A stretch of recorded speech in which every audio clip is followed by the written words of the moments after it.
এখানে কুরবানির গরুর গোশ নিয়ে আসছে।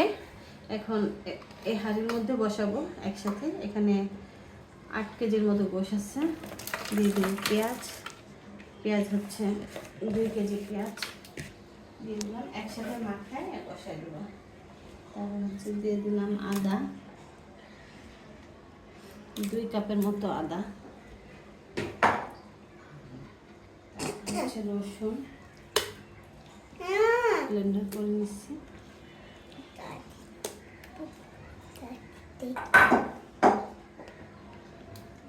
আদা বাটা 2 কাপই আদা বাটা। তারপর হচ্ছে আস্ত দারচিনি দিচ্ছি। তারপরে দিব হচ্ছে জিরা, জিরা দিয়ে দিলাম। তারপর দিব এখানে সব মশলা বাটা, গরম মশলা,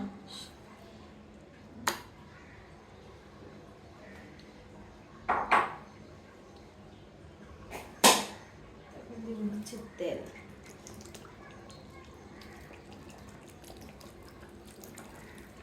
হাতে মাখাবো।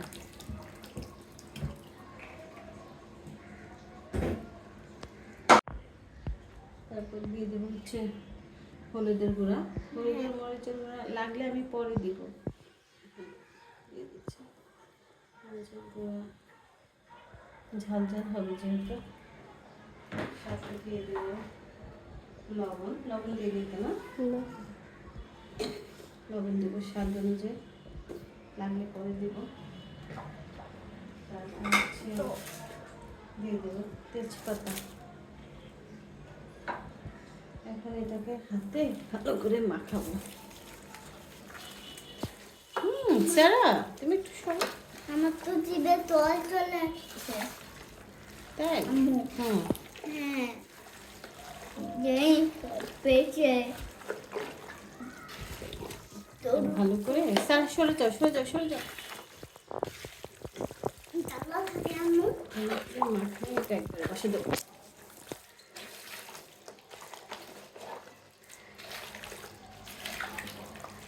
হাতে ভাগ করে নিলে ভালো হইতো।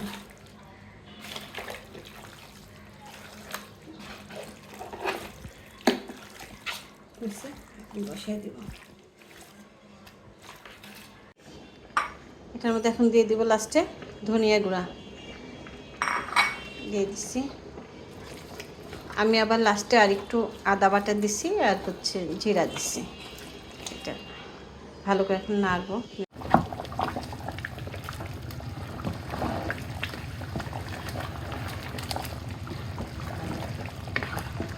এটা আরও হবে।